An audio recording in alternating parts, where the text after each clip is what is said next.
Morning.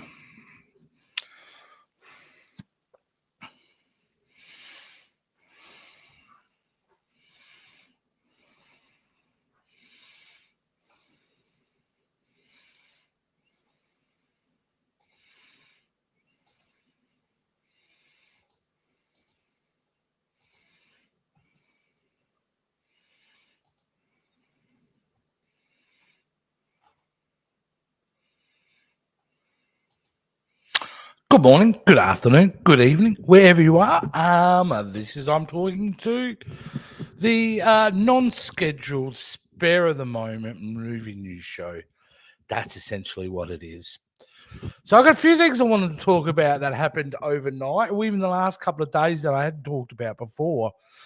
And the first one, because we'll get straight into it, I think. And it's a big one. I gotta say, I should have mentioned it the other day, but I didn't. Tom Holland suffers concussion on Spider-Man brand new day set. Our boy Tom Holland, yep, unfortunately got himself on the injuries list. What was my immediate two reaction to reading in this story? One was good, and then the other one was I hope he's okay. Now let me clarify why I think it's never good to get a concussion, right? But what is good is this boy, and he's proven it time and time again, gives everything, and I mean everything, to his roles. The fact that he's concussed says to me he's going for it. And there's a lot riding on this film. I don't hear a lot of people talking about the pressure that Tom Holland and the rest of the team behind Spider-Man Brand New Day have. It's a very rare thing in Hollywood to get a trilogy of Spider-Man films or any films to be absolutely fantastic. And look, when it comes to Spider-Man Homecoming, Spider-Man Far From Home, and Spider-Man No Way Home, they're all excellent films in their own right. I don't think there's a weak link in those three films. And then you add his amazing appearances in Civil War, which is a great film, Avengers, Infinity War, and then obviously the end Avengers Endgame. Yeah, I mean, everything Tom Holland has been while he's been playing Peter Parker so far has been excellent. But here we are, Spider-Man 4. What if he screws it up? What if the film is awful? You know, that's what he's feeling. And based upon the information we've been getting online about this movie, it feels pretty well evident to me this film is throwing everything at the wall. I mean, the amount of villains named for this movie is enormous.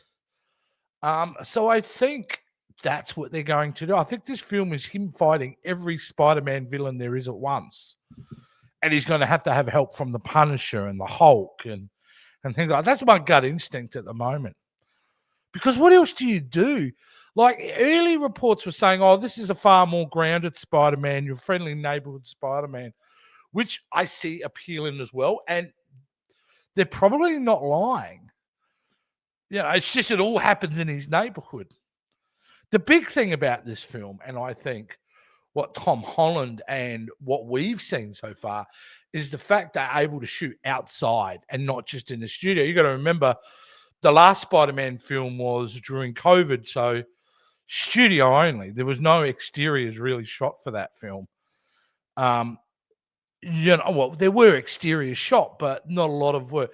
Here we've seen behind the scenes footage of him, well, the stuntman being on that rig as he's swinging down the street, which is just phenomenal. We've seen him on the streets, on top of cars and things like that. So they're really kind of going for it. And they got a great director. The director of Shang-Chi and the Ten Rings, Daniel Cretton. I don't want to say cretin because cretin sounds like a bad word. Like that's something you would call an annoying kid when I was younger. You little cretin. So I'll say cretin. He is a fantastic director, and I think it was a great choice because he understands big budget spectacle films like this. And so, yeah, so in reality, though, I believe he's okay. It's just a concussion. He's probably having a couple of days off of work to get better. So, yeah, I mean, it's, pretty crazy. Look, you can see some of the rig stuff there. Pretty good, right? Anyway, I'm sure he's fine. He'll be back at work in a couple of days. We'll keep going. But good signs for Spider-Man Brand New Day, which let's not forget is only a few months away. This thing is still like being made as we speak. And it's coming out in what, May or June? Wow. What it means is a lot of these films now go into CGI production, like of set pieces and that, way before they even start principal photography these days. And that's a good example. All right, the next big news that I wanted to talk about was in the world of Bond, James Bond. Now, there's been a lot said about, James Bond, rebooting James Bond. Is it going to be Henry Cavill? Is it going to Aaron Taylor-Johnson? Is it going to be this? Is it going to be that? Nope, none of that is accurate. Denis Villeneuve has popped out and said that when he finishes Dune 3, he will be on the search for an unknown Brit actor for Bond 26. Bravo. Bravo. Like, that's what you need to do. Like, he may say unknown because in a way, like Craig, Daniel Craig was unknown kind of. We'd seen him in a couple of things, but he's relatively unknown in America. And I think that's what Denis Villeneuve is talking about. Finding somebody that some people may know, but in the popular zeitgeist, they're not known. So here's the problem with having someone like Henry Cavill or Aaron Taylor-Johnson playing Bond, is that you're getting Henry Cavill as Bond or Aaron Taylor-Johnson as Bond. So the actor's name overshadows and clouds the character, where the character should just be the character. But Denis Villeneuve, who is still an excellent choice to bring it back, has a tough job ahead of him. Because, spoiler alert, and this is a big spoiler, they killed James Bond last time we saw him to finish that Daniel Craig arc, which I believe was a mistake at the time. I don't think Bond should ever die. That's the charm of him. Bond is one of those very unique antagonists that shouldn't learn anything, shouldn't grow as a human being, shouldn't come to this profound awakening in his life. James Bond is the only character that shouldn't have an arc in his films. He should be the blunt instrument. He should be the charming ladies' man. He should be the mission-focused Bond. That's his job. That his arc is saving the world in every film. And I felt like, to its detriment, the last series of James Bond started more focusing on his character arc. And at times it worked. Skyfall's a great example of it working really well. But then we get some really big misfires from it. So I'm hoping that Denis Villeneuve, my hope is you go, look, let's set it back in 1962. It's the Cold War. That's what, and these new James Bond films are going to be period pieces.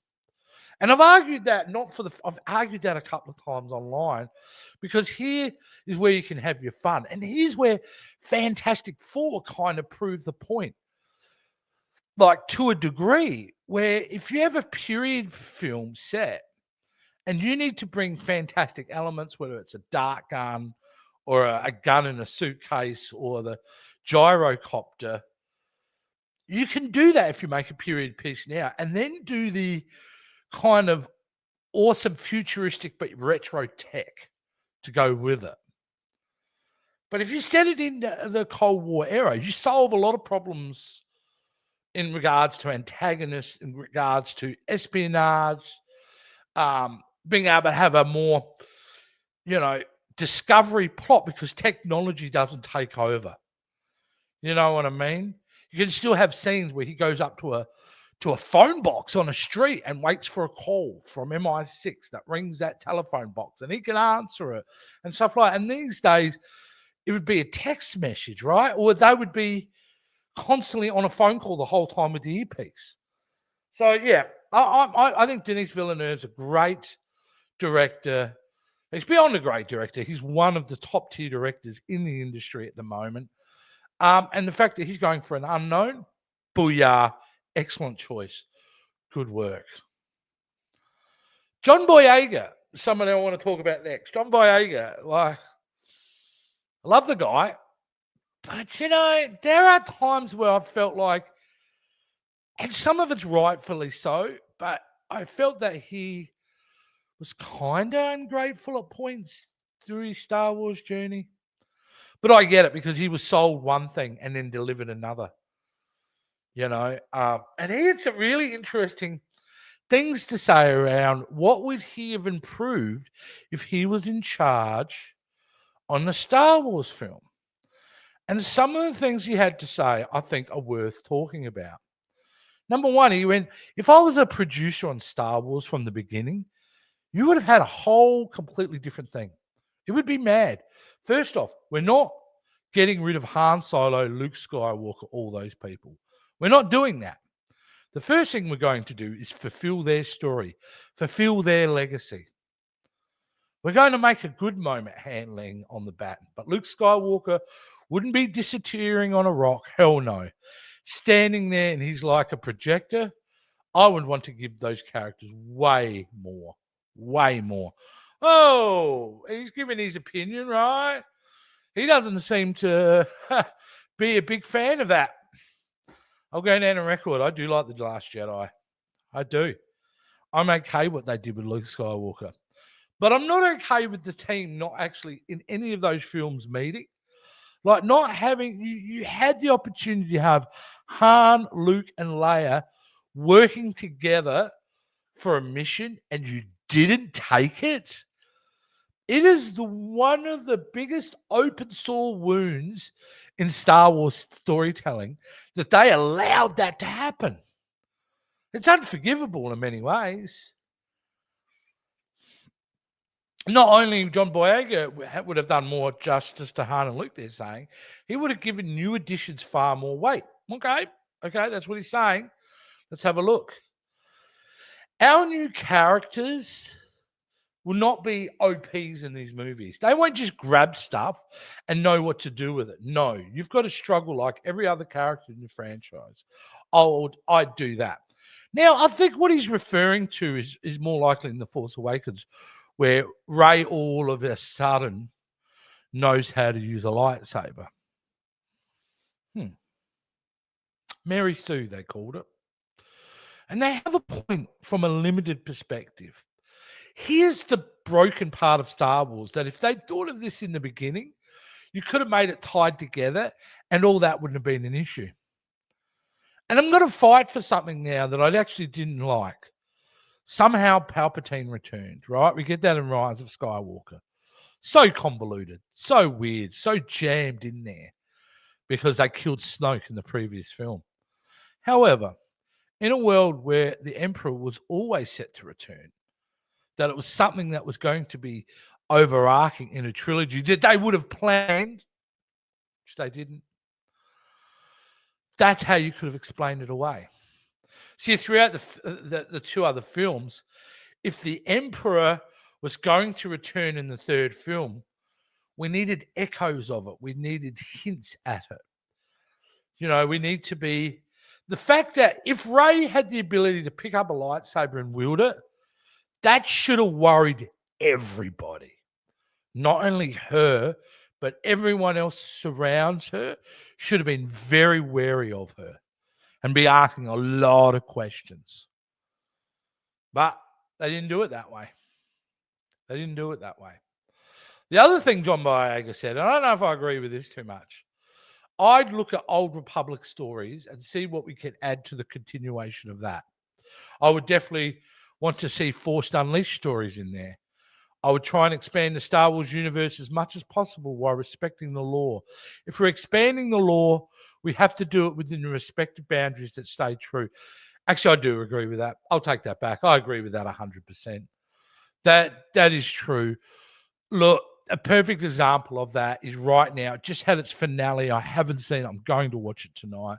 And that's for Alien Earth. A great example on how to expand the law, but respect the boundaries that stay true to the franchise. Alien Earth managed to do it. Star Wars is managing to do it. I think what Star Wars is doing now is just trying to, they're in the game. And I talked about this a couple of days ago with my concern about the Mandalorian Grogu being financially successful, just because there was nothing in the trailer that made me think, why should I go to the cinema to see this? However, the next film, Starfighter, which I'd already talked about, Starfighter, is a film where, like, that's where you can expand the lore. You're going into new territory in that. So I think that is the hope. But John Boyega, I mean, he's not silly. You can tell why he was frustrated with the the sequel films. I was too.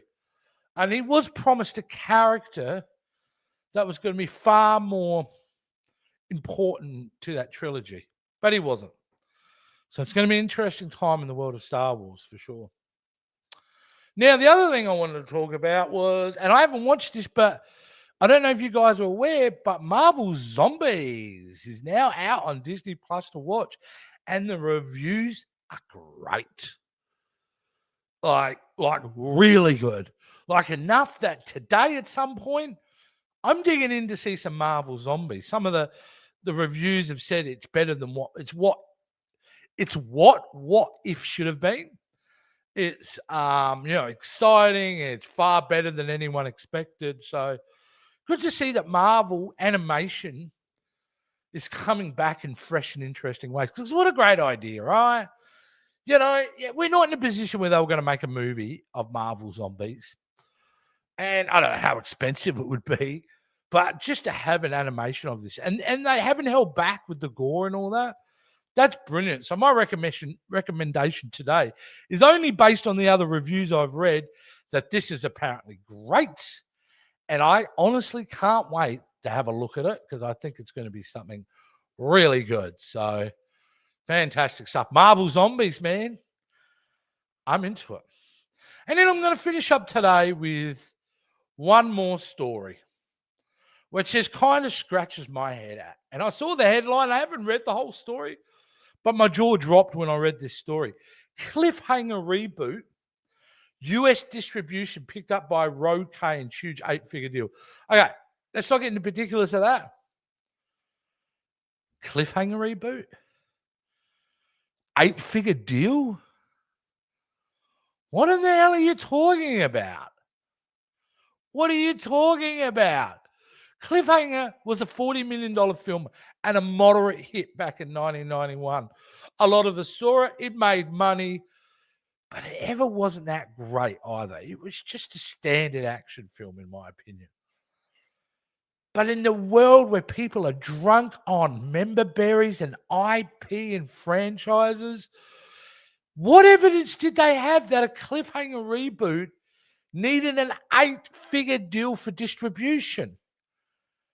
Who's spending money on this crap? Like I said, it's a good film. I enjoyed it. But it's not even a film that really needs a reboot. It's there for you to watch. The fact that somebody's paying hundreds of millions of dollars to get a deal because they think Cliffhanger is going to wow them at the box office in 2025. Dude, what are you smoking? Where do I get it from? Unbelievable. Dumb. And these are the type of decisions that are not unusual in Hollywood, and something that's happened, especially in the last 15 years, quite a lot. The overvaluing of IP, the overvaluing of franchises and what they mean. And many have fallen by the wayside because of it.